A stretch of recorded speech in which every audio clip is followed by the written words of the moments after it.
Roger, Tranquility. We copy that.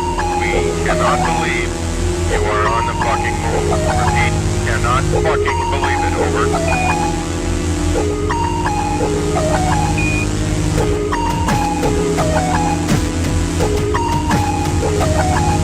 The moon. For Christ's sake. The moon. Over.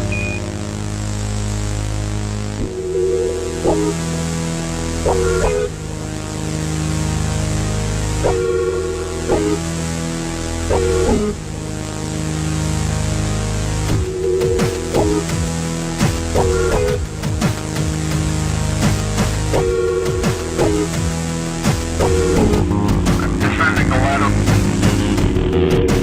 See the Earth. The entire planet Earth.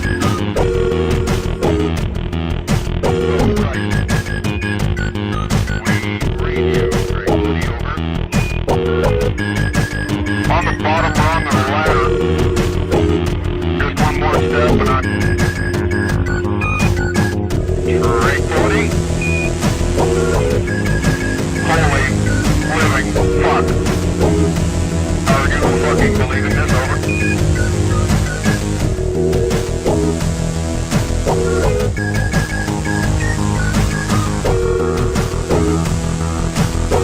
I absolutely am standing on the surface of the fucking moon. I'm talking to you from the surface of the fucking moon.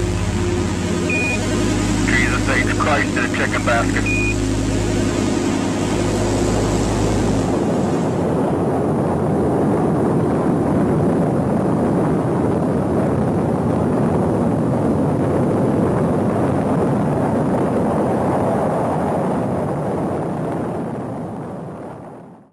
Okay, number 5 should show typical lunar landscape and sea rock. Is that the sea rock?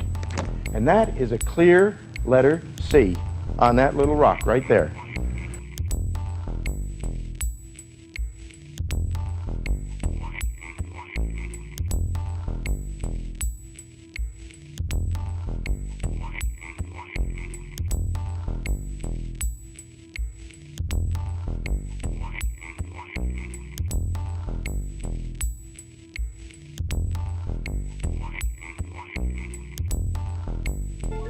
In later releases of the same picture, the letter is gone, probably airbrushed out.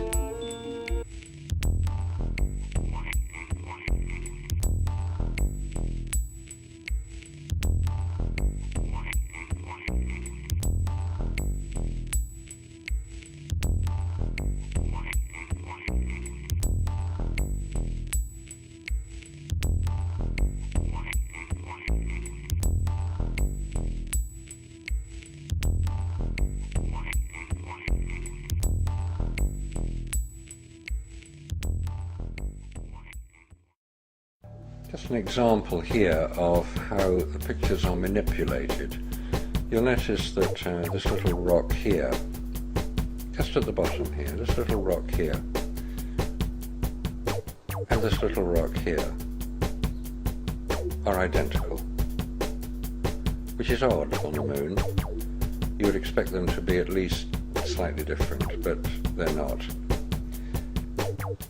This whole section here is an exact duplicate of the section above it, minus this little bit. And coming over to the left here we have another example.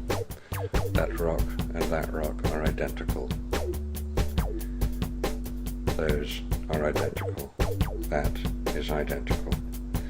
This whole section here has been duplicated and added in to make the picture look prettier. Which it may make it look a bit prettier, but it's a bit of a cheat because this is supposed to be a record of one particular event, not a pretty picture. Okay, this is a 360-degree panoramic view of the Taurus Littrow Valley, Apollo 17's landing site. And you'll notice that it is 360 degrees because the lump of rock on the left of the picture and the lump of rock on the right of the picture are identical. So it is 360 degrees. consists of about 15 individual photographs, all strapped together to give us this wonderful panorama. So you could be reasonably certain that somewhere in this picture is the Apollo 17 lander. I can't find it. We know where it should be. It should be pretty well in the centre here. This wide view is looking across the Taurus-Littrow Valley with the distinctive mountain, the light-coloured mound and the little feature above it. Now as we mix through to the TV coverage, the LEM is clearly at the same location. Compare this still image, from which the LEM is absent, with what is obviously the same location where the LEM is present. Although the lighting has changed, the mountain is recognisably the same. All very surprising. This is the landing spot at Taurus-Littrow. As the camera pulls back, we can see that all these mountains are located well away from the LEM's landing site. Now I'd like to draw your attention to some rather peculiar features in the mountains of Taurus-Littrow that appear in the record. In the background is a rather distinctive mountain with a steepish slope on the left and a gradual slope off to the right. Centrally positioned is a light-coloured mound and an interesting mini crater feature inset above it. And over to the right is another mound with a larger, darker crater-like feature. We'll be seeing more of this mountain and the mounds in the sequences that follow. Here again is the light-coloured mound on the left, and in the centre the second mound with its larger, darker crater-like feature. Notice in the left foreground are some experiment packages. And now with the LEM in the foreground, you'll recognise the mound with a dark crater-like feature. We have confirmation of the LEM's apparent close proximity to this location by way of this image as well. Note the two key features, the light-coloured mound on the left and the second mound with a darker feature to the right. But when we look again at the wide view of the valley with an astronaut standing by the large split rock, we can see there's no apparent sign whatsoever of the LEM in relation to the scale of the mountains we were looking at in the previous image. Here's another view, this time looking over Split Rock. Notice the crater in the centre with no obvious sign of the lunar module at all, and an even wider composited image revealing an area to the right of the boulder. Surprisingly, this is the area in the centre of the picture where the LEM is supposed to have landed. Look how tiny it is in relation to the setting and the surrounding mountain landscape. What anomalous scaling compared with the close-up view of the LEM we saw earlier. As we bring the centre larger, notice how small the LEM looks in relation to what appear to be absolutely enormous mountains. Returning to the footage we saw previously, compare the mountains seen in the TV coverage with those in this still photograph.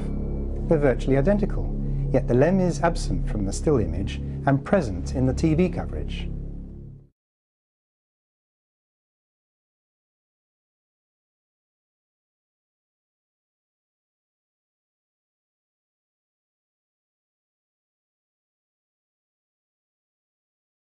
In this never-before-seen or heard footage, not only is the radio conversation between the astronauts and Houston Control audible, there is a secondary, private conversation taking place between the crew and a third confidential party, prompting the astronauts with what to say, when to speak, and how to effectively manipulate the camera to achieve the desired misleading effect. Hello, Apollo 11. Houston, Goldstone says that the TV looks great. Over.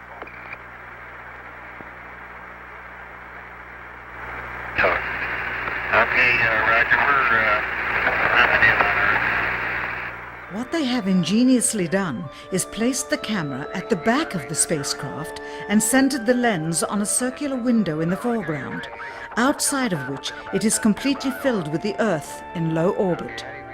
The circumference of the window then appears to be the diameter of the Earth at a distance, with the darkened walls of the spacecraft appearing to be the blackness of space around it. That is why they wanted the interior dark and blocked out the sun from entering through the other windows.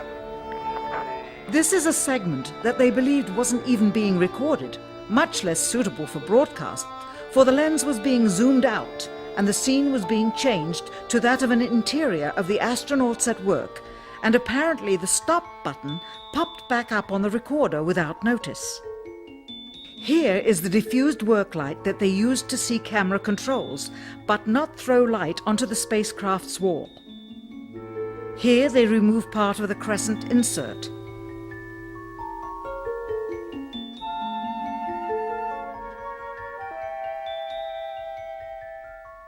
Finally, the iris is opened up and you can see the real location of the camera and the very bright and near Earth out the window.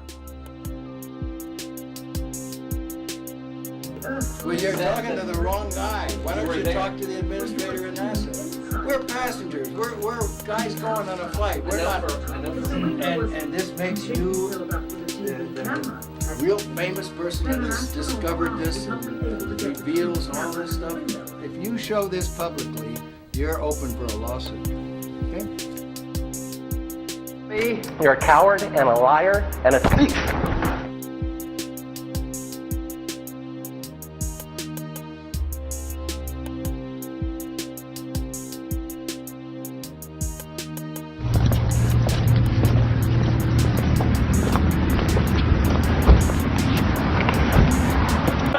And get the hell out of the White House. You'll get a gun and shoot them at them before they get out of the office? We have a video camera running if you want to do it. Right. That would be great footage for us.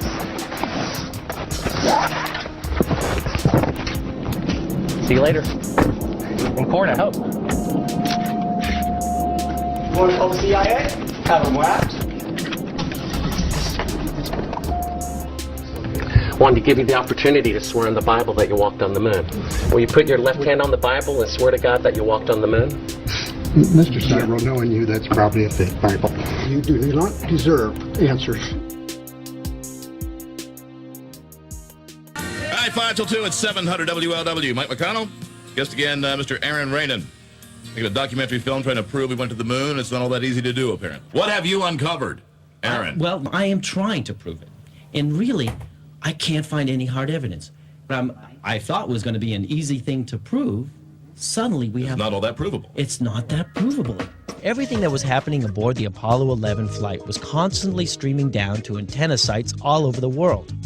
From the astronauts' heartbeats to electrical use inside the command module. It was all recorded on these telemetry tapes. So where is this hard evidence? I haven't seen anything that indicates the telemetry data is even in existence, and as I said, even if we had it, we don't have the machines to play it back.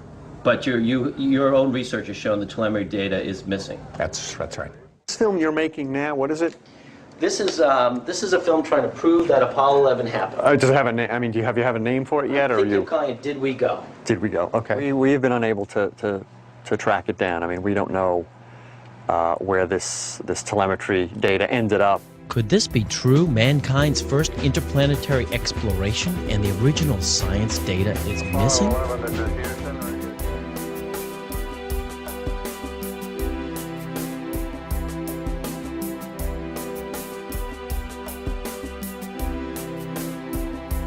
Turns out I celebrated a little too early, as I later discovered that the Russians had landed a laser reflector on this unmanned lunar probe. Could the Americans have done the same?